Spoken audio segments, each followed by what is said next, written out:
প্রিয় শিক্ষার্থীরা, তোমাদেরকে অনলাইন ক্লাসে স্বাগতম।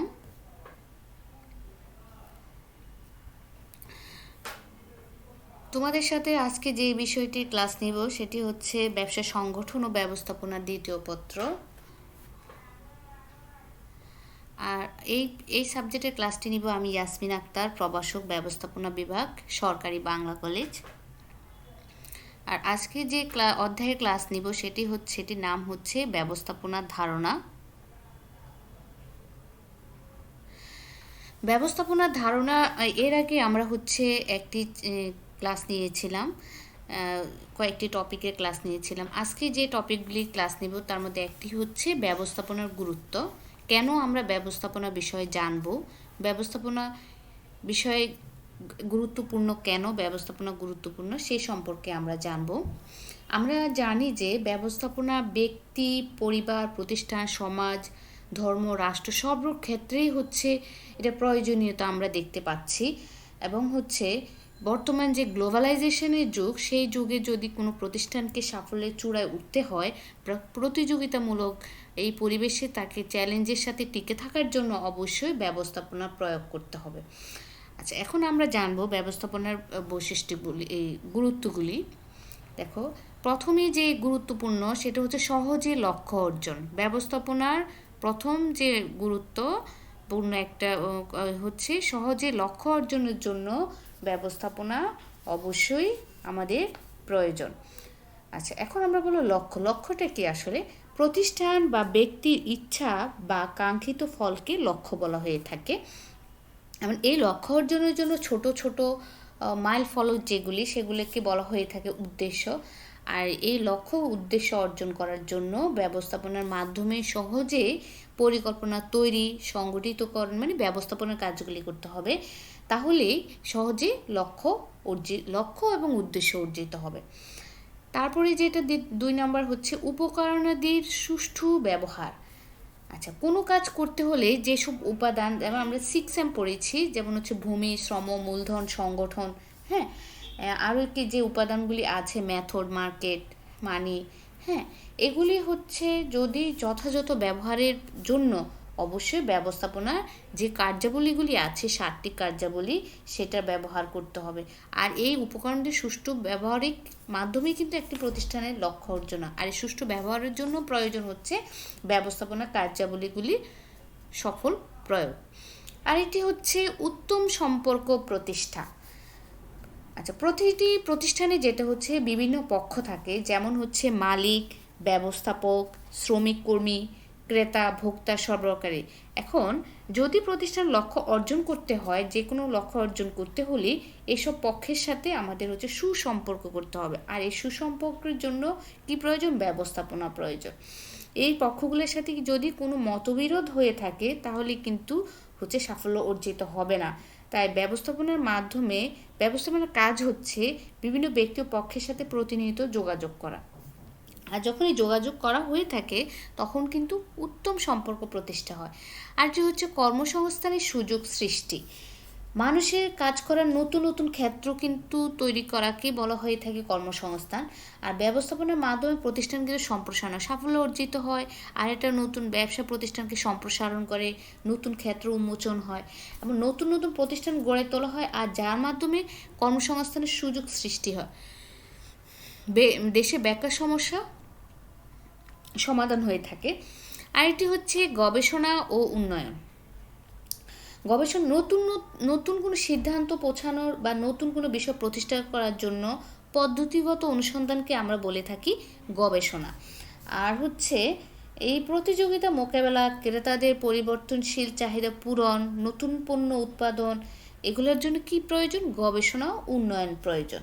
আর এই গবেষণা উন্নয়ন কাজে সহায়তা করে কিন্তু ব্যবস্থাপনার কাজগুলি। আরেকটি দক্ষতা বৃদ্ধি। সময়, অর্থ, প্রচেষ্টা অপচয় না করে ফলাফল অর্জন করার সামর্থ্যকে, যেমন কেউ যদি দক্ষ ব্যক্তি হয়ে থাকে সে কিন্তু দক্ষতার সাথে খুব ভালোভাবে কাজ করতে পারবে। আর কেউ যদি অদক্ষ হয়ে থাকে তাহলে কিন্তু সেই যন্ত্রপাতি সব কিছু নষ্ট করে দেবে। তাহলে কিন্তু সময় এবং অর্থ সব কিছুই সে কিন্তু নষ্ট হচ্ছে এবং ফলশ্রুতিতে সাফল্য কিন্তু অর্জিত হচ্ছে না। এই জন্য দক্ষতা বৃদ্ধির জন্য কর্মীদেরকে কি করা হয়, প্রশিক্ষণ দেওয়া হয়ে থাকে যেন দক্ষতা বৃদ্ধি হয়। আর দক্ষতা বৃদ্ধি পেলেই কিন্তু কাজ সম্পাদনে কাজ করতে গেলে ভুল ত্রুটিগুলি কম হয়ে থাকে।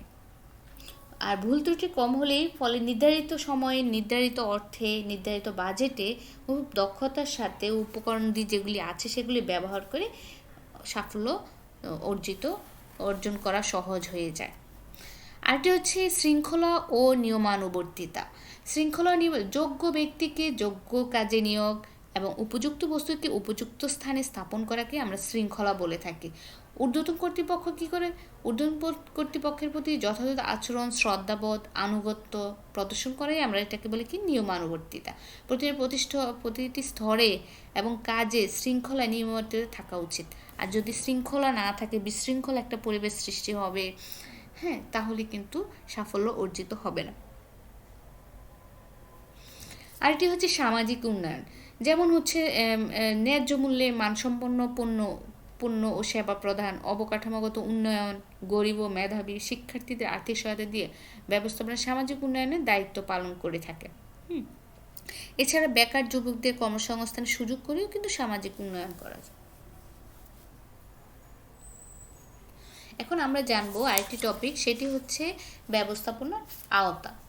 ব্যবস্থাপনা কোথায়, কোন কোন ক্ষেত্রে আসলে আমরা প্রথমেই বলেছি, ব্যবস্থাপনা হচ্ছে ব্যক্তি, রাষ্ট্র, সমাজ, পরিবার, সর্বক্ষেত্রে, ধর্ম, পুরো বিশ্বে, আন্তর্জাতিক ক্ষেত্রে, সর্বক্ষেত্রে কিন্তু ব্যবস্থাপনা আছে। তারপর আমরা দেখতে পাই, এখন আমরা সংগঠনের ভিত্তিতে আমরা ব্যবস্থাপনা, আচ্ছা প্রথমে যেহেতু ব্যবস্থাপনা ম্যানেজমেন্ট ইজ ইউনিভার্সাল, এটা হচ্ছে সক্রেটিস বলেছেন, ম্যানেজমেন্ট ইন ইউনিভার্সাল, সে অনেক আগেই। কিন্তু আসলেই বাস্তবে হচ্ছে ব্যবস্থাপনা হচ্ছে সর্বত্র, সর্বজনীন, সর্বক্ষেত্রে, সর্বস্থানে এটা ব্যবহার হয়ে থাকে। তাহলে আমরা এখন প্রথমে দেখছি সংগঠনের ভিত্তিতে ব্যবস্থাপনা। সংগঠন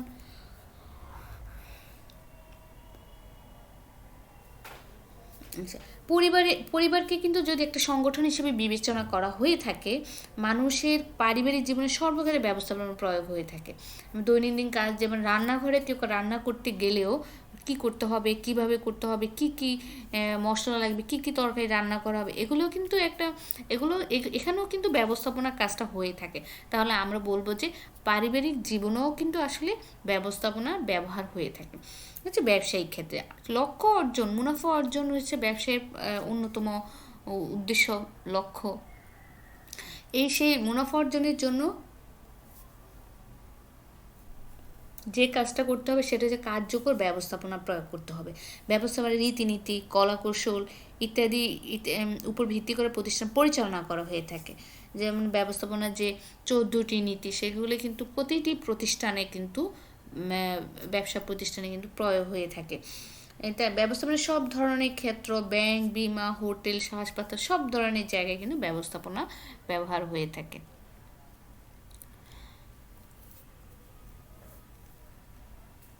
আরেকটি হচ্ছে সামাজিক ও ধর্মীয় সংগঠনে। সামাজিক এবং ধর্মীয় সংগঠনে কি সমাজের কল্যাণে আমরা যেসব কাজ করি তা ব্যবস্থাপনার সাথে সম্পর্কিত। যেমন শিক্ষা প্রতিষ্ঠান, মসজিদ, মন্দির, গির্জা, সমিতি, কল্যাণমূলক সংস্থা, এসব প্রতিষ্ঠান সফলভাবে পরিচালনা করার জন্যও কিন্তু হচ্ছে ব্যবস্থাপনার প্রয়োগ। তার মানে ব্যবস্থাপনার সামাজিক এবং ধর্মীয় সংগঠনগুলোও কিন্তু ব্যবস্থাপনার আওতার মধ্যে পড়ে। আরেকটি হচ্ছে রাজনৈতিক ক্ষেত্রে, যেমন রাজনৈতিক দলকে রাজনৈতিক সংগঠন হিসেবে গণ্য করা হয়। আর পুরো বিশ্বে কিন্তু হচ্ছে রাজনৈতিক সংগঠন রয়েছে। জনসমর্থন পাওয়ার জন্য এদের মধ্যে তীব্র প্রতিযোগিতা দেখা দেয়। যদি ব্যবস্থাপনা না থাকে তাহলে এই যে জনসমর্থনের যে লক্ষ্য, সেটা কিন্তু অর্জন করতে পারবে না। তাহলে আরেকটি হচ্ছে রাষ্ট্রীয় প্রতিষ্ঠান পরিচালনার ক্ষেত্রে। রাষ্ট্রীয় প্রতিষ্ঠান যেমন হচ্ছে ইউনিয়ন পরিষদ, উপজেলা, জেলা পরিষদ, সিটি কর্পোরেশন প্রতিষ্ঠান যেগুলো আছে, আর হচ্ছে বাংলাদেশ ব্যাংক, বাংলাদেশ রেলওয়ে, আরও কতগুলি প্রতিষ্ঠান আছে যেগুলি সফলভাবে পরিচালনা করার জন্য প্রয়োজন হচ্ছে ব্যবস্থাপনা। তাছাড়া আরেকটি রয়েছে আন্তর্জাতিক ক্ষেত্রে, আন্তর্জাতিক যে বর্তমান বিশ্বায়নের যুগে আন্তর্জাতিক ক্ষেত্রে বিভিন্ন ধরনের সংগঠন আছে, যেমন হচ্ছে IMF, international monetary fund, WHO, world health organisation, আর হচ্ছে তারপর IDB, ইউনিসেফ, UNDP, হ্যাঁ, এই সংস্থাগুলি, ADB, এই সংগঠনগুলো পরিচালনার ক্ষেত্রেও কিন্তু এই সংগঠনগুলি পরিচালনার ক্ষেত্রেও কিন্তু হচ্ছে ব্যবস্থাপনা প্রয়োগ হয়ে থাকে।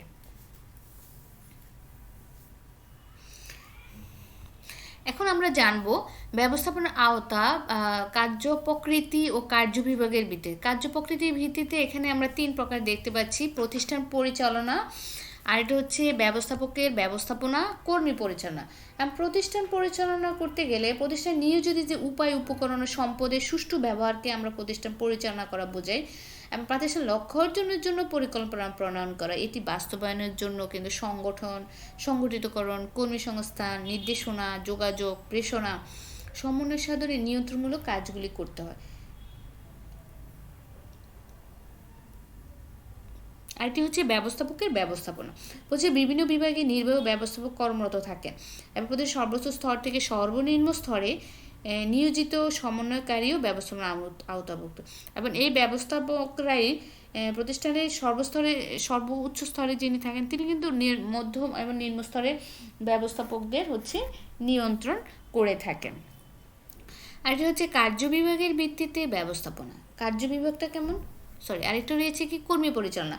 কর্মী পরিচালনা, প্রতিটি প্রতিষ্ঠানে কর্মী রয়েছে, কর্মীদের মিড লেভেল এবং লোয়ার লেভেলে যে ম্যানেজমেন্ট তারা কিন্তু হচ্ছে কর্মীদেরকে পরিচালনা করে থাকে, তাহলে ব্যবস্থাপনার কৌশল অবলম্বন করে এবং কর্মী পরিচালনা সংক্রান্ত সব কৌশলই কিন্তু হচ্ছে ব্যবস্থাপনার আওতাভুক্ত। কার্য বিভাগের ভিত্তিতে যদি ব্যবস্থাপনার আওতাভুক্ত কোনগুলি, যেমন অফিস ব্যবস্থাপনা, অফিসে যেমন হচ্ছে অফিসের সময়সূচি নির্ধারণ, কর্মীদের সময় মতো উপস্থিতি নিশ্চিত করা, অফিসের কাজের পরিবেশ উন্নত করা ইত্যাদি ব্যবস্থাপনার অন্তর্ভুক্ত। আর হচ্ছে উৎপাদন ব্যবস্থাপনা, পণ্য বা সেবা প্রস্তুত করাকে আমরা উৎপাদন বলে, এটা আমরা জানি। উৎপাদন ব্যবস্থাপনার আওতা হচ্ছে কী কী পণ্য কখন কীভাবে কী কী কাঁচামালের প্রয়োজন, উৎপাদন পদ্ধতি কী, উৎপাদন পণ্য কোথায় সংরক্ষণ করা হবে ইত্যাদি যত পরিকল্পনা করা হয় বা এই সম্পর্কিত যত কাজ করা হয় তা উৎপাদন ব্যবস্থাপনার অন্তর্ভুক্ত। এটাও কিন্তু ব্যবস্থাপনার এভরিহোয়ার আমরা যেটাকে বলেছি। এটা হচ্ছে বাজারজাতকরণ ব্যবস্থাপনা। আচ্ছা, এখন আমরা বলি বাজার সর্বোচ্চ ক্রেতা ভ্যালু সৃষ্টি করা, লাভজনক ক্রেতা সম্পর্ক, মানে ভবিষ্যতে ক্রেতা সৃষ্টি করা, হ্যাঁ, এটাকে আমরা বাজারজাতকরণ বলে থাকি। এর মাধ্যমে উৎপাদিত পণ্য চাহিদা অনুযায়ী ক্রেতা ভোক্তার কাছে সরবরাহ করা এবং প্রচার মাধ্যম নির্বাচন করা, বন্টন প্রণালী নির্ধারণ করা। বন্টন প্রণালী যেমন পাইকারি, খুচরা ব্যবসায়ী, ডিলার, প্রতিনিধি, এগুলি কি হবে, মূল্য নিরূপণ করা, প্যাকেজিং করা, মূলকীকরণ করা, হ্যাঁ, গুদামজাত করা ইত্যাদি হচ্ছে বাজারজাতকরণ ব্যবস্থাপনার অন্তর্ভুক্ত। আর হচ্ছে মানব সম্পদ, HRM, এটা একদম পুরো বিশ্বে এই নিয়ে পড়াশোনা করে, মানে হিউম্যান বিইং যে আচরণ, এটা সত্যি বৈচিত্র্য এবং এটা কন্ট্রোল করা অনেক টাফ, ডিফিকাল্ট। তো এখন দেখো, প্রতিটা প্রতিষ্ঠানে কিন্তু মানব সম্পদ ব্যবস্থাপনার আলাদা বিভাগ থাকে।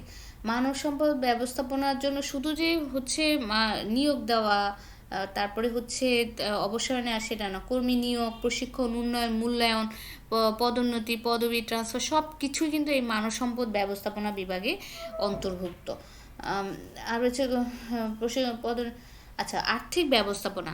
আর্থিক যে অর্থ সংগ্রহ, লাভজনক খাতে দক্ষ কার্যকর ব্যবহার, কোথায় বিনিয়োগ করবে, কত টাকা বিনিয়োগ করবে, কোন খাতে ঝুঁকি বেশি, হ্যাঁ, ইত্যাদি। এর মাধ্যমে কোথা থেকে অর্থ সংগ্রহ করা হবে, তারপরে সংগৃহীত অর্থ ব্যয়ের পদ্ধতি কী ইত্যাদি, আবার হিসাব নিরীক্ষা করা, এসব সবই কিন্তু হচ্ছে, এবং এই সংক্রান্ত অর্থ সংগ্রহ যত আর্থিক পরিকল্পনা আছে সবই কিন্তু আর্থিক ব্যবস্থাপনার অন্তর্ভুক্ত হয়ে থাকে।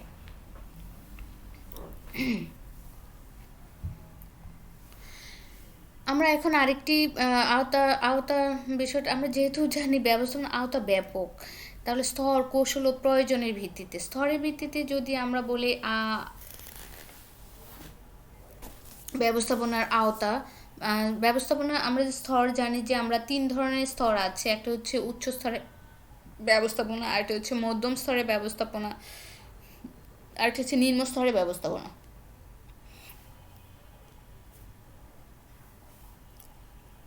এখন দেখো, উচ্চ স্তরের ব্যবস্থাপনা যেমন প্রতিষ্ঠানের শীর্ষ পর্যায়ে নির্বাহীগণ ব্যবস্থাপনার যে কাজ করেন তাকে আমরা সেটা বলি উচ্চ স্তরের ব্যবস্থাপনা। সেখানে থাকেন হচ্ছে পরিচালক, মহাব্যবস্থাপক, তারা হচ্ছে পরিকল্পনা প্রণয়ন করে, নীতি নির্ধারণ করে থাকেন। হ্যাঁ, আর তাদের পরিকল্পনা আর যে নীতি নির্ধারণ করে সেগুলি বাস্তবায়নের জন্য তারা কোথায় পাঠায়? মধ্যম স্তরের ব্যবস্থাপনা। মধ্যম স্তরে কারা কি করে? তারা প্রণীত নীতি এবং পরিকল্পনা বাস্তবায়নের প্রয়োজনীয় পদক্ষেপ নেয়। উপরের স্তরে যে নীতিগুলি প্রণীত হলো সেগুলো মধ্যম স্তরে আসে, মধ্যম স্তরে সেটা বাস্তবে কাজে রূপ দেওয়ার জন্য আবার তারা হচ্ছে প্রয়োজনীয় পদক্ষেপ নিয়ে থাকে। তার নিম্ন পর্যায়ে ব্যবস্থাপনা যাতে তা বাস্তবায়ন করতে পারে সেই বিষয়ে তদারকি করে থাকে। এমন এই পর্যায়ে কারা থাকে? আমরা বলি বিভাগীয় ব্যবস্থাপক, আঞ্চলিক ব্যবস্থাপক, সহকারী ব্যবস্থাপক, এরা কাজ করে থাকে। আর এটা হচ্ছে নিম্ন স্তরের ব্যবস্থাপক। হ্যাঁ, নিম্ন স্তরের ব্যবস্থাপকে যারা, তারা হচ্ছে শ্রমিক কর্মীদের সরাসরি পরিচালনা ব্যবস্থাপনা করে থাকে। এদেরকে আমরা বলি কি? সুপারভাইজার, শ্রমিক সর্দার, ফোরম্যান বলে থাকি। হ্যাঁ, এদেরকে বলে থাকে লো লেভেল ম্যানেজমেন্ট বা ফার্স্ট লাইন ম্যানেজমেন্ট বা সুপারভাইজারি লেভেল ম্যানেজমেন্ট নামেও এরা পরিচিত। হ্যাঁ, এই লেভেলটা পরিচিত। আর এরা হচ্ছে এখন দেখো, আরেকটা হচ্ছে কৌশল প্রয়োগের ভিত্তিতে। কৌশলটা যেমন কি, প্রাতিষ্ঠানিক যে লক্ষ্যগুলি আছে, প্রাতিষ্ঠানিক যে কৌশল প্রয়োগের যে উপরে যে কৌশল প্রয়োগের ভিত্তিতে হচ্ছে আমরা ব্যবস্থাপনা বলবো। যেমন প্রাতিষ্ঠানিক লক্ষ্য অর্জন ও প্রতিযোগিতামূলক বাজারে টিকে থাকার জন্য একজন ব্যবস্থাপককে দীর্ঘমেয়াদী ও প্রাতিষ্ঠানিক লক্ষ্য অর্জন দীর্ঘমেয়াদী ও স্বল্পমেয়াদী কৌশল অবলম্বন করতে হয়। হ্যাঁ, এইরূপ কৌশল নেওয়ার জন্য ব্যবস্থাপককে তথ্য উপাত্ত সংগ্রহ, বিশ্লেষণ, নির্দেশনা, প্রেষণা, বাজেট প্রস্তুত, তারপর নিয়ন্ত্রণমূলক ব্যবস্থা নেওয়ার ইত্যাদি করে থাকে। আর হচ্ছে প্রয়োজনের ভিত্তিতে, এবং প্রতিষ্ঠানের উদ্দেশ্য অর্জনের জন্য অনেক সময় বিভিন্ন বিভাগ, উপবিভাগ সৃষ্টির প্রয়োজন পড়ে। এসব উপবিভাগ একটি সমন্বিত উদ্দেশ্যকে কেন্দ্র করে কাজ করে থাকে। তাই এসব বিভাগ সৃষ্টি, পরিচালনা, নিয়ন্ত্রণের মতো কাজও ব্যবস্থাপনার অন্তর্ভুক্ত। হ্যাঁ, আমরা এখন দেখো একটা চিত্র দেখব। এর আগে যে আমরা উচ্চ স্তর অনুযায়ী ব্যবস্থাপনা করেছি, সেখানে দেখো ব্যবস্থাপনা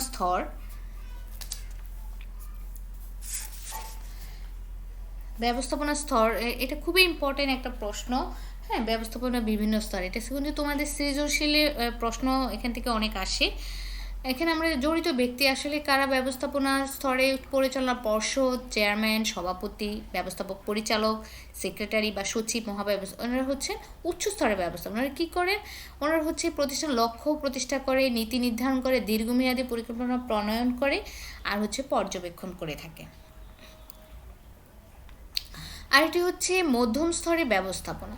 মধ্যম স্তরের ব্যবস্থাপনা কারা? যারা হচ্ছে মহাব্যবস্থাপক, সহকারী মহাব্যবস্থাপক, আঞ্চলিক ব্যবস্থাপক, কারখানা ব্যবস্থাপক, তারপর বিভাগীয় ব্যবস্থা যেমন উৎপাদন ব্যবস্থাপক, ক্রয় ব্যবস্থাপক, বিক্রয় ব্যবস্থা, মানব সম্পদ ব্যবস্থাপক। এটা হচ্ছে মধ্যম স্তরে। আর এরা কি করে থাকে? উচ্চ স্তরের ব্যবস্থাপনার প্রতি গৃহীত পরিকল্পনা ও কর্মসূচি বাস্তবায়নের জন্য প্রয়োজনীয় পদক্ষেপ নিয়ে থাকে। আর নিম্ন স্তরের ব্যবস্থাপনা বা প্রথম সারির ব্যবস্থাপনা, ফার্স্ট লাইন ম্যানেজমেন্ট যাদেরকে বলা হয়ে থাকে, তারা কারা? তারা হচ্ছে শাখা ব্যবস্থাপক, সহকারী ব্যবস্থাপক, কারখানার সুপারভাইজার, তত্ত্বাবধায়ক, ফোরম্যান, শ্রমিক সর্দার বা অফিস বলে থাকে। আর এরা হচ্ছে মধ্যম স্তরের ব্যবস্থাপনা কর্তৃক প্রণীত কর্মসূচি বাস্তবায়ন ও কর্মীদের কাজ তদারকি করে। এখন যদি তোমাদের একটা চিত্র দিতে বলে যে কারা কোন ধরনের কাজ বেশি করে থাকে, উচ্চ স্তরে যারা কাজ করে থাকে তারা হচ্ছে শারীরিক শ্রমটা হচ্ছে কম দেয় আর মানসিক শ্রমটা বেশি দেয়। এই স্তরে মানুষের তুমি চিত্র দিয়ে আর হচ্ছে মধ্যম স্তরে যারা তার মানসিক এবং শারীরিক মোটামুটি লেভেলে করে থাকে। আর নিম্ন স্তরে যে ব্যবস্থাপনা তারা হচ্ছে শারীরিক শ্রমটা বেশি দিয়ে থাকে, হ্যাঁ, মানসিক থেকে।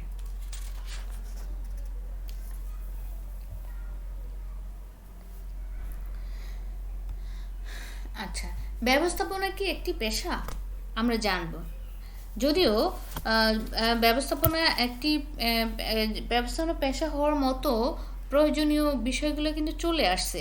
আমরা কিন্তু আলাদা এই বিষয়ে কিন্তু আমরা অনার্স মাস্টার্স ডিগ্রি অর্জন করি, কিন্তু এটার প্রয়োগটা এখনো হয়নি। আচ্ছা, যদি ব্যবস্থাপনাকে পেশা বলা হয় তাহলে আসলে প্রথমে জানতে হবে পেশাটা কি। কোনো বিষয়ে পেশা হতে হলে, যেমন আমরা ডাক্তারি পেশা বলি, ওকালতি পেশা বলি, ইঞ্জিনিয়ারিং বলি, হ্যাঁ, প্রকৌশলী, তাহলে এদের কেন আমরা পেশা বলে থাকি এটাকে?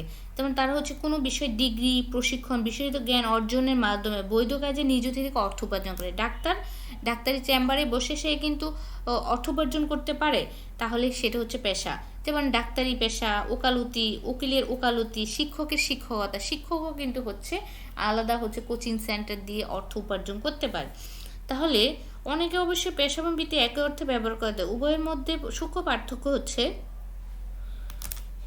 কোনো বিশেষ যদি বৃত্তি বলে থাকি, কোনো বিশেষ ডিগ্রি, বিশেষায়িত জ্ঞান ছাড়া স্বল্প প্রশিক্ষণ নিয়ে বৈধ কাজে নিয়োজিত থেকে অর্থ উপার্জন করাকে বৃত্তি বলে। যেমন হচ্ছে ড্রাইভার, রাজমিস্ত্রি, সাধারণ প্রশিক্ষণ নিয়ে কিন্তু তারা অর্থ উপার্জন করছে, কেরানি, পিয়ন।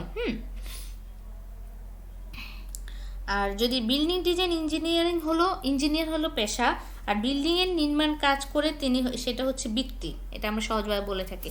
এখন পেশা হওয়ার জন্য যে স্বীকৃতি হতে হলে কি বৈশিষ্ট্যগুলি থাকতে হবে সেগুলি আমরা জানব। একটা হচ্ছে বিশেষ জ্ঞান। বিশেষ জ্ঞান বলতে যেমন হচ্ছে কোনো বিশেষ বিষয়ের শিক্ষা বা প্রশিক্ষণের মাধ্যমে জ্ঞান অর্জন করা। যেমন ডাক্তারি করার জন্য হচ্ছে তাকে 6-7 বছর অনেক বছর পড়াশোনা করতে হয়। তারপরে হচ্ছে আনুষ্ঠানিকভাবে পড়াশোনা করতে হবে, আনুষ্ঠানিক পরীক্ষা উত্তীর্ণ হতে হবে। আরেকটা হচ্ছে বিশেষ জ্ঞান অর্জন করতে হবে, আরেকটা হচ্ছে আনুষ্ঠানিক পরীক্ষায় উত্তীর্ণ হতে হবে। পেশা বৈশিষ্ট্য যেমন হচ্ছে বিভিন্ন প্রতিষ্ঠানে আনুষ্ঠানিক গৃহীত পরীক্ষা উত্তীর্ণ হয়ে সংশ্লিষ্ট পেশায় প্রবেশ করতে হবে, তাহলে সেটাকে আমরা পেশা বলবো। আরেকটা হচ্ছে ব্যবহারিক প্রয়োগ। যেমন হচ্ছে পেশাগত জীবনে ওই বিশেষ জ্ঞানকে কাজে লাগাতে পারে। যেমন ডাক্তার রুগী দেখেন, উকিল মামলা মোকদ্দমা সমস্যা সমাধান করেন, হ্যাঁ। তাহলে এই যে নির্দিষ্ট পেশা বজায় থাকে, তখন তাদেরকে যদি হচ্ছে অফিসে কেরানি হন, ব্যবসায়ী হন, বা উকিল যদি কোনো অফিসে, তাহলে কিন্তু সেটাকে আমরা পেশা বলবো না। যদি উনি আলাদা চেম্বার দিয়ে উনি বসে হচ্ছে ইনকাম করে, তিনি ওই আরেকটা অফিসে কাজ করেন, সেটা কিন্তু তখন আর পেশা হবে না।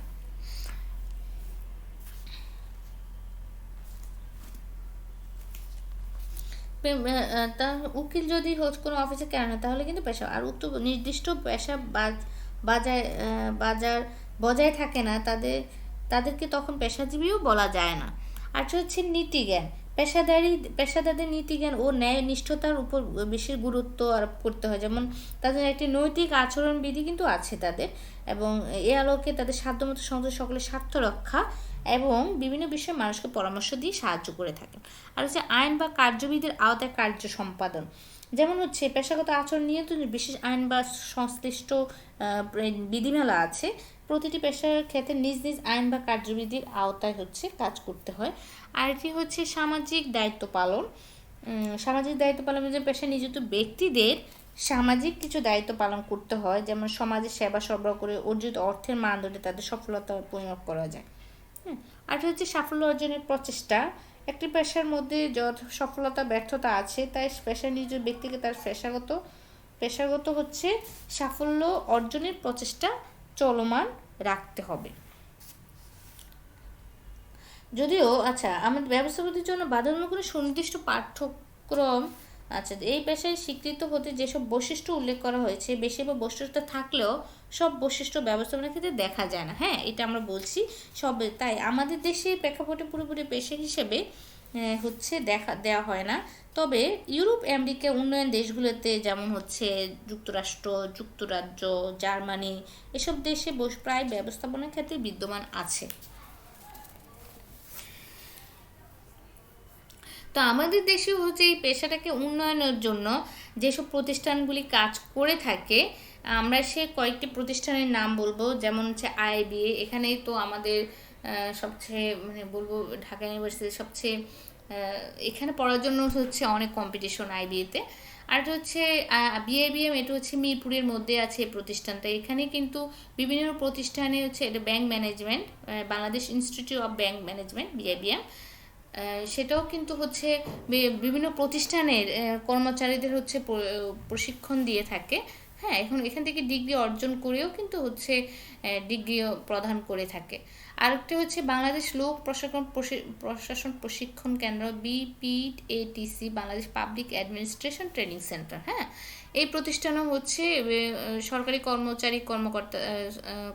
কর্মকর্তাদের হচ্ছে প্রশিক্ষণ দিয়ে থাকে। আর হচ্ছে national institute of public administration, Nepal, সেটাও হচ্ছে পেশাজীবীদের হচ্ছে সরকারি কর্মকর্তা হচ্ছে ওদেরকে প্রশিক্ষণ দিয়ে থাকে। বাংলাদেশ ইনস্টিটিউট অফ ম্যানেজমেন্ট সম্পর্কিত যত প্রশিক্ষণের প্রয়োজন সব এটা হচ্ছে শ্যামলীতে প্রতিষ্ঠানটি আছে।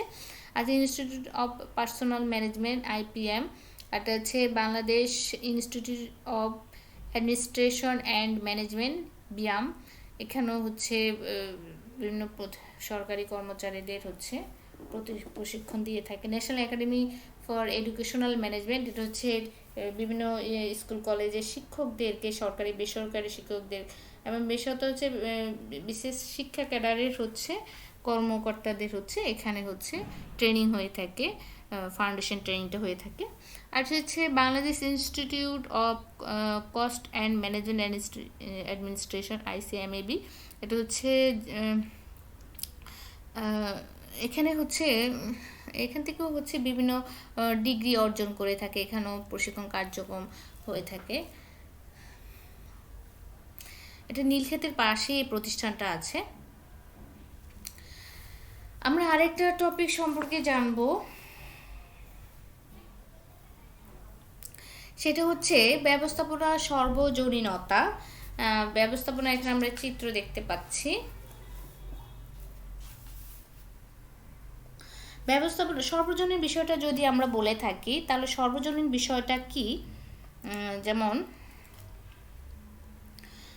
সর্বজনীন হচ্ছে কোনো ধরনের মতানৈক্য ছাড়া সর্বত্র সবসময় সর্বক্ষেত্রে সমভাবে প্রয়োগযোগ্য, সবার দ্বারা সমাদৃত এবং সর্বত্র স্বীকৃত।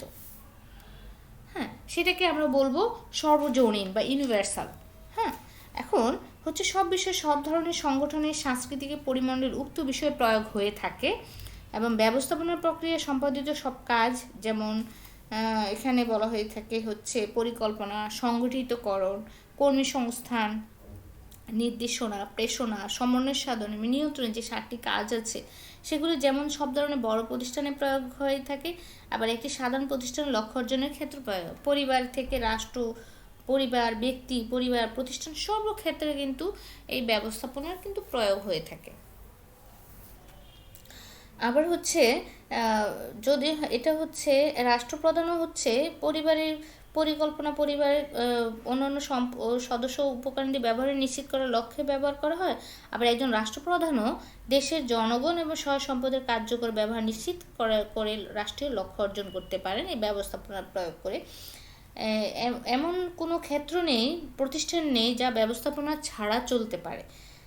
এজন্য হচ্ছে ব্যবস্থাপনার অস্তিত্ব সবার ক্ষেত্রে বিদ্যমান। এজন্য হচ্ছে 2500 বছর আগে প্রখ্যাত গ্রিক দার্শনিক সেটাকে সক্রেটিস বলেছেন যে ম্যানেজমেন্ট ইজ ইউনিভার্সাল, অর্থাৎ হচ্ছে ব্যবস্থাপনা হচ্ছে সর্বজনীন।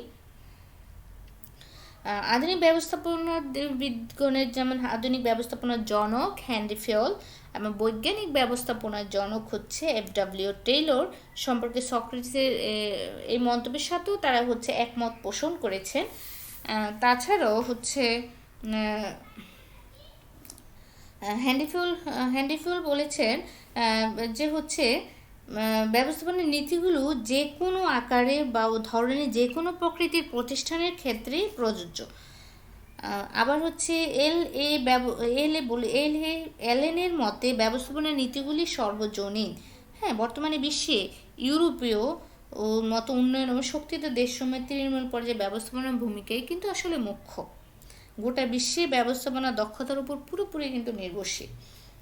হ্যাঁ, তার মানে আমরা বিভিন্ন সাংস্কৃতিক, অর্থনৈতিক পরিবেশে অথবা ভিন্ন ভিন্ন প্রতিষ্ঠানে ব্যবস্থাপনার নীতি, পদ্ধতি, প্রক্রিয়া ইত্যাদি এগুলো চিরন্তন প্রকৃতির। মোট কথা, ব্যবস্থাপনার কাজ ছাড়া কোনো সমাজ, ব্যক্তি, প্রতিষ্ঠান লক্ষ্যে পৌঁছাতে পারে না।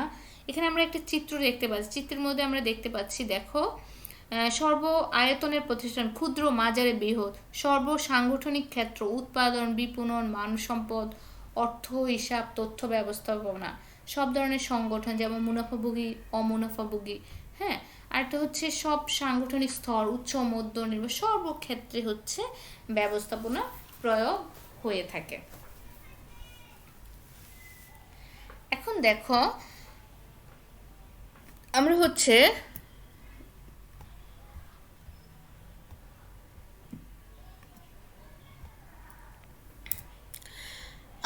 আরো কিছু বিষয় জানবো হচ্ছে যেমন তোমরা হচ্ছে সৃজনশীল প্রশ্নের জন্য যেমন ব্যবস্থাপনা কার্যাবলী, ব্যবস্থাপনা স্তর, হ্যাঁ, সেগুলি হচ্ছে যেগুলি হচ্ছে 3 মার্কের প্রশ্ন, হ্যাঁ, সেগুলো হচ্ছে ভালো করে পড়বে এগুলোর জন্য। 4 মার্কের প্রশ্নের জন্য হচ্ছে ব্যবস্থাপনা গুরুত্ব, এটা ভালো করে তোমাদের পড়তে হবে। হ্যাঁ, আবার হচ্ছে 2 মার্কের ব্যবস্থাপনা কি পেশা, ব্যবস্থাপনা কি সর্বজনীন, হ্যাঁ, ব্যবস্থাপনা কি, হ্যাঁ, এই প্রশ্নগুলি তোমাদের পড়তে হবে। 1 মার্কের জন্য ব্যবস্থাপককে, যিনি ব্যবস্থাপনা করে থাকেন তিনি কিন্তু আসলে ব্যবস্থাপক। তারপরে কতগুলি প্রশ্ন তোমাদের জানতে হবে যেগুলো হচ্ছে জ্ঞানমূলক প্রশ্নের জন্য, সেটা হচ্ছে যেমন একটা প্রশ্ন এখানে, ম্যানেজমেন্ট ইজ ইউনিভার্সাল কে বলেছেন? আমরা সেটা বলবো গ্রিক দার্শনিক সক্রেটিস, যিনি 2500 বছর আগে সেটা বলেছেন। হ্যাঁ, আবার হচ্ছে কতগুলি হচ্ছে যেমন নিম্ন স্তরে ব্যবস্থাপনা কি, উচ্চ স্তরে ব্যবস্থাপনা কি, মধ্যম স্তরে ব্যবস্থাপনা কি, ব্যবস্থাপনার যে কাজগুলি আছে 60টি কাজ, 60টি কাজেরই কিন্তু হচ্ছে তোমাদের হচ্ছে সংজ্ঞা পড়তে হবে। তারপরে হচ্ছে ব্যবস্থাপনা উপকরণগুলি কি, 6M কোনগুলি, হ্যাঁ, তারপরে তোমরা এগুলো ভালো করে জানবে। আরেকটা বলে আধুনিক ব্যবস্থাপনার জননী যদি বলে থাকে ম্যারি পার্কার পলেট, ওনাকে বলা হয়ে থাকে আধুনিক ব্যবস্থাপনার জনক। হ্যাঁ, আর হচ্ছে প্রথম নারী, যদি ব্যবস্থাপনার বিষয়ে প্রথম নারী হচ্ছেন লিলিয়ান ইভেলিন মুলার গিলভ্রেথ, উনিকে ব্যবস্থাপনার প্রথম নারী। আর জননী বলা হয়ে থাকে ম্যারি পার্কার পলেটকে বলা হয়ে থাকে। হ্যাঁ, এগুলো একটু ভালো করে জানবে। তারপরে বৃত্তি কি, বৃত্তি হচ্ছে কোনো বিষয়ে, তো বৃত্তি এবং পেশাটা কি যদি বলে থাকে, পার্থক্যটা কি, প্রাতিষ্ঠানিক শিক্ষাকে কর্মক্ষেত্রে কাজে লাগিয়ে অর্থ উপার্জন করাকে পেশা বলে থাকে। হ্যাঁ, যেমন ডাক্তারের ডাক্তারি, উকিলের উকালতি। আবার বৃত্তিটা যেমন আগে বলেছি কোনো বিশেষায়িত জ্ঞান ছাড়াই স্বল্প প্রশিক্ষণ নিয়ে কোনো বৈধ কাজে নিয়োজিত থাকাকে আমরা অর্থ উপার্জন করাকে আমরা বৃত্তি বলে থাকি। যেমন যারা হচ্ছে মেকানিক্যালসের কাজ করে থাকে বা বিভিন্ন দেখবা হচ্ছে ড্রাইভার, রাজমিস্ত্রির কাজ করে থাকে, সেটাকে আমরা বলবো বৃত্তি। তারা হচ্ছে কোনো বিষয়িত জ্ঞান ছাড়াই মানে স্বল্প প্রশিক্ষণ নিয়ে কাজগুলি করে বৈধ উপায়ে অর্থ উপার্জন করে। যদি বলে সর্বজনীন কি, সর্বত্র সর্বক্ষেত্রে সমভাবে প্রয়োগযোগ্য এবং সবার দ্বারা গ্রহণযোগ্য, সেটাকে বলে সর্বজনীন। আরেকটি প্রশ্ন হতে পারে ব্যবস্থাপনার প্রথম কাজ কি, পরিকল্পনা। ব্যবস্থাপনার শেষ কাজ কি, নিয়ন্ত্রণ। নিয়ন্ত্রণের পরবর্তী কাজ কি, পরিকল্পনা। আচ্ছা, আমরা আরেকজন কে জানবো। যদি বলে কর্মী ব্যবস্থাপনার জনককে, তোমাদের রবার্ট ওয়েনকে হচ্ছে কর্মী ব্যবস্থাপনার জনক বলা হয়ে থাকে। তিনি হচ্ছে যখন হচ্ছে শিল্প বিপ্লব শুরু হয়, শিল্প বিপ্লবটা কখন শুরু হয়? যদি বলে শিল্প বিপ্লবটা কখন শুরু হয়, তোমরা বলতে পারবে? শিল্প বিপ্লবটা শুরু হয়ে থাকে হচ্ছে 1750 সাল থেকে 1850 সালের দিকে। তখন অনেক বেশি পরিমাণ উৎপাদনশীল প্রতিষ্ঠান, অনেক বেশি পরিমাণ উৎপাদন, অনেক বেশি পরিমাণ কর্মী, হ্যাঁ, হয়েছে। আর যার কারণে হচ্ছে অনেক বেশি পরিমাণ অব্যবস্থাপনা হয়েছে। আর তখনই কিন্তু হচ্ছে বিভিন্ন হচ্ছে এই যে ব্যবস্থাপনাবিদ, ওনারা কিন্তু হচ্ছে বিভিন্ন প্রতিষ্ঠানে তখন কাজ করতেন। সেখান থেকে তাদের যখন এই অব্যবস্থাপনা অনেক এগুলোকে একদম সাংগঠনিকভাবে কাজ করার জন্য তারা বিভিন্ন নীতি, পদ্ধতি, কলা কৌশল প্রয়োগ করে। হ্যাঁ, তো যখন হচ্ছে কর্মক্ষেত্রে অনেক বেশি কর্মচারী হয় তখন সেখানে হচ্ছে কি তাদের কীরকম হবে, কর্মঘণ্টা কেমন হবে, তারা হচ্ছে খাবারের ব্যবস্থা থাকবে কিনা, তাদের বাসস্থান কীরকম অবস্থা হবে কর্মীদেরকে, তখন রবার্ট ওয়েন নামে একজন ব্যবস্থাপনাবিদ, তিনি হচ্ছে স্কটল্যান্ডের বিভিন্ন বস্ত্রশিল্পের ব্যবস্থাপক হিসেবে দায়িত্ব পালন করার পাশাপাশি তিনি একজন ব্যবস্থাপক কিন্তু ছিলেন। তারপরে এখন তো ব্যবস্থা সম্পর্কে বিভিন্ন নীতি পদ্ধতি হচ্ছে তিনি করেছেন, দিয়েছেন। সে তারপরে দায়িত্ব পাশাপাশি তিনি কর্মী ব্যবস্থাপনার গুরুত্বপূর্ণ অবদান রাখেন। যেমন হচ্ছে শ্রমিকদের যখন যন্ত্রের মতো ব্যবহার করতো, একদম শিল্প বিপ্লবের সময় শ্রমিকদেরকে কিন্তু যন্ত্রের মতো ব্যবহার করা হতো। আর সেই সময় রবার্ট ওয়েন তার কারখানায় কর্মরত কর্মীদেরকে বয়সসীমা বাড়ানো, যেমন শিশু শ্রম বন্ধ, তিনি সেই সময় বয়সসীমা বাড়িয়ে দিয়েছেন। তারপর হচ্ছে কর্মঘণ্টা কমানো, খাবার দেওয়ার ব্যবস্থা, হ্যাঁ, ব্যবস্থাপনা, বাসস্থান এবং রাস্তাঘাট নির্মাণে যথাযথ ব্যবস্থা নেন। এবং শিল্প প্রতিষ্ঠানে তার এসব মানে মানে এসব গৌরবোজ্জ্বল ভূমিকার জন্য তাকে কিন্তু হচ্ছে বলা হয়ে থাকে কর্মী ব্যবস্থাপনার জন্য। তাহলে যদি বলা হয়ে থাকে কর্মী ব্যবস্থাপনার জনককে, তাহলে আমরা বলবো রবার্ট ওয়েনকে কর্মী ব্যবস্থাপনার জন্য। কর্মীদের বয়স সীমা বাড়ানো, কর্মীদের হচ্ছে কর্মঘণ্টা কমানো। কিন্তু কর্মীরা হচ্ছে 8 ঘন্টা কাজ করে থাকে, যদিও অতিরিক্ত কাজ করে থাকে সেটাকে ওভারটাইম বলা হয়ে থাকে, মানে সেটার জন্য পেমেন্টও কিন্তু দেয়া হয়ে থাকে। কিন্তু আগে কিন্তু সেই ব্যবস্থাটা ছিল না। তো এই জন্য হচ্ছে তাকে কি বলা হয়ে থাকে, কর্মী ব্যবস্থাপনা জনক। আর এটি হচ্ছে আরেকটি প্রশ্ন হচ্ছে ব্যবস্থাপনা চক্র। চক্র কি, এটা আমরা আগে পড়েছি। ব্যবস্থাপনার কার্যসমূহ চক্রাকারে আবর্তিত হওয়াকে ব্যবস্থাপনা চক্র বলে থাকে। হ্যাঁ, যে কাজগুলি আছে একটার পর একটা সারা জীবনেই চলতে থাকবে, এই কাজগুলির কখনই শেষ হবে না। হ্যাঁ, পর্যায়ক্রমিকভাবে চলতে থাকবে। ব্যবস্থাপনার কাজগুলি কিন্তু পর্যায়ক্রমিকভাবে চলতে থাকে, তাই এটাকে ব্যবস্থাপনা চক্র বলা হয়ে থাকে। আর ব্যবস্থাপনার স্তর কয়টি? ব্যবস্থাপনার স্তর হচ্ছে 3টি: উচ্চ স্তর, মধ্যম স্তর, নিম্ন স্তর।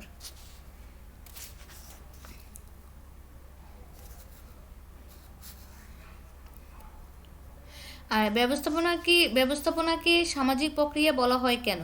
আচ্ছা, এই জন্য যদি একটু প্রশ্ন থাকে, যেমন 2 মার্কে তোমাদের প্রশ্ন হতে পারে, ব্যবস্থাপনাকে সামাজিক প্রক্রিয়া বলা হয় কেন?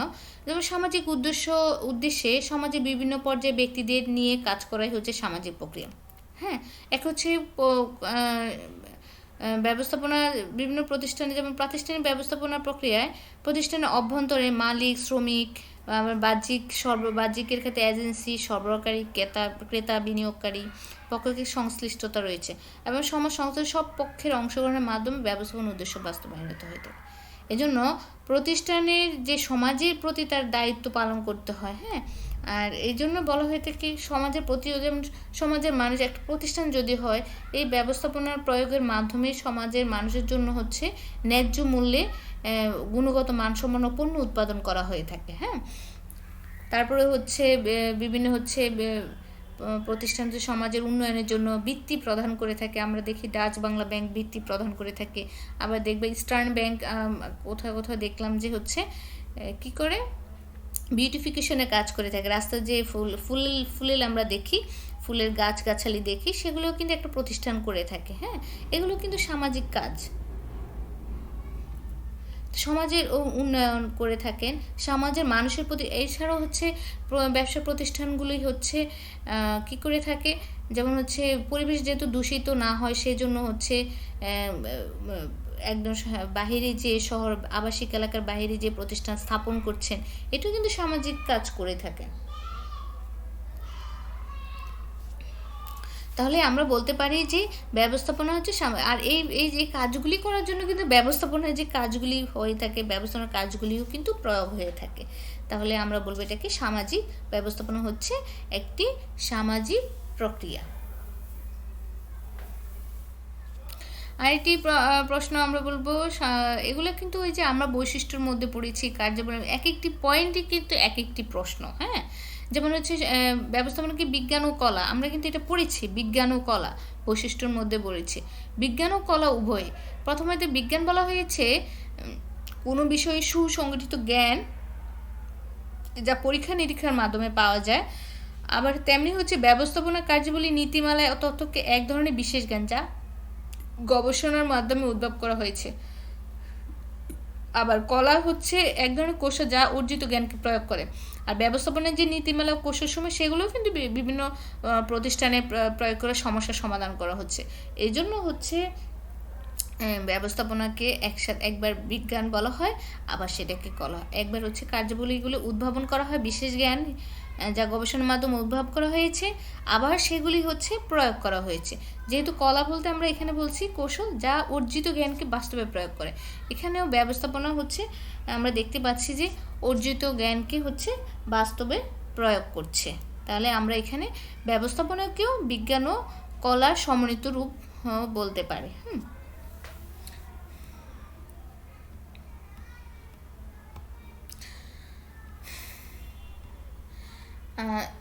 তোমাদেরকে ধন্যবাদ। তোমরা সবাই ভালো থাকো, সুস্থ থাকো।